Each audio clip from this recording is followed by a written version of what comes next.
Halo semuanya, bertemu lagi dengan kami kelompok 4 mata kuliah Perancangan dan Pengembangan Kurikulum PPG Prajalbatan gelombang 1 tahun 2024. Kali ini kami akan membahas tentang penilaian dan evaluasi pemahaman UBD.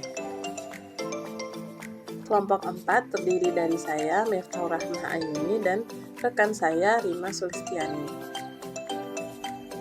Kali ini, kelompok kami akan membahas lebih dalam mengenai kriteria penilaian pada kemampuan perspektif dalam penilaian dan evaluasi pemahaman. Sebelum lanjut, kita bahas dulu deh apa sih perspektif itu. Jadi, perspektif adalah kemampuan untuk melihat suatu konten dari sudut pandang yang berbeda. Nah, pemahaman perspektif penting karena memungkinkan siswa untuk melihat gambaran besar dan menghubungkan berbagai konsep, dapat berpikir kritis dan menganalisis informasi dari berbagai sudut pandang, dan memungkinkan siswa untuk mengembangkan solusi kreatif untuk masalah yang ditemukan. Ada 5 kriteria penilaian dalam kemampuan perspektif, yaitu yang pertama kredibel, yang kedua mengungkap, yang ketiga wawasan, 4 masuk akal, dan yang terakhir tidak biasa. Aspek pertama dari kemampuan perspektif adalah kredibel, yaitu informasi atau bukti yang masuk akal untuk bisa dipercaya dan sudah terbukti kebenarannya dan bisa dipertanggungjawabkan. Indikatornya yaitu pertama, peserta didik dapat mengembangkan sikap terbuka terhadap sudut pandang teman. Yang kedua, peserta didik dapat memberikan contoh yang bisa ditemukan dalam lingkungan sekitar. Guru dapat membangun kemampuan kredibel ini dengan mengajarkan peserta didik memiliki sikap terbuka terhadap sudut pandang semua temannya dan mengajarkan peserta didik untuk mempelajari materi berdasarkan lingkungan sekitar sebelum menyampaikan pembelajaran. Aspek kedua adalah kemampuan untuk mengungkap, yaitu menerangkan dengan jelas berdasarkan sudut pandang peserta didik. Indikatornya, yang pertama, peserta didik dapat mengungkapkan kembali materi yang telah dipelajari, dan yang kedua, peserta didik dapat memberikan argumen mengenai pernyataan yang diungkapkan temannya.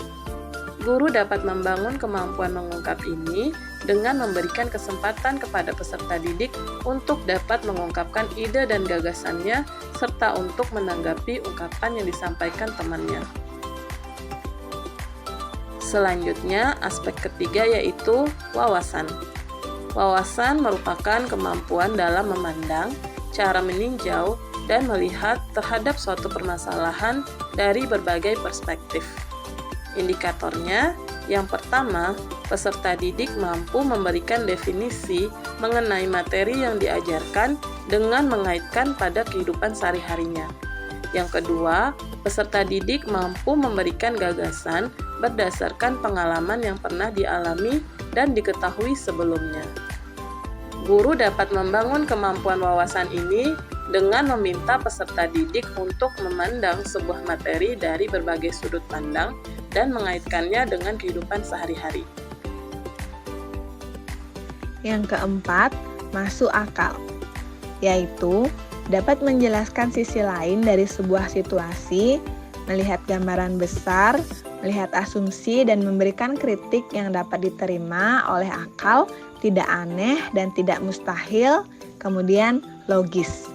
Nah, indikatornya yang pertama, peserta didik dapat menyampaikan pendapat sesuai fakta dan contoh logis. Yang kedua, peserta didik mencetuskan gagasan atau ide dan jawaban yang logis. Yang ketiga, peserta didik dapat memberikan alasan yang relevan atas argumennya.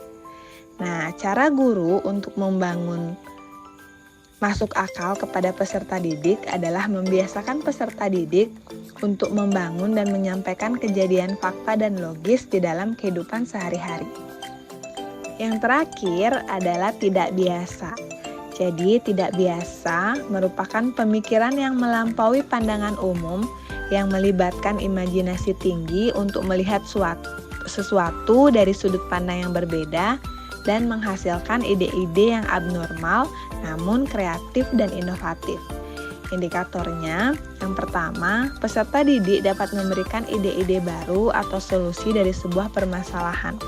Yang kedua, peserta didik dapat merancang inovasi dari produk yang dihasilkan.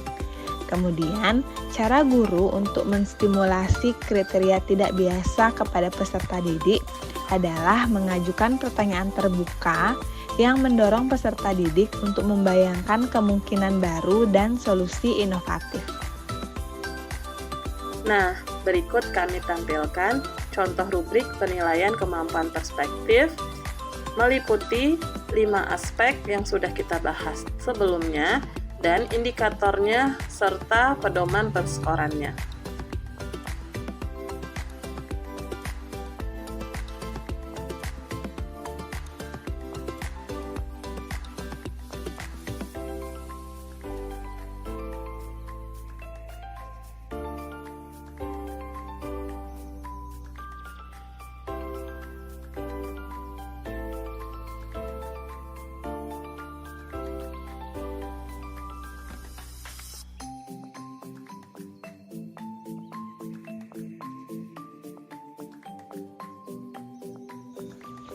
Sekian video dari kami, semoga apa yang kami bahas bermanfaat untuk kita semua. Thank you for watching, bye-bye.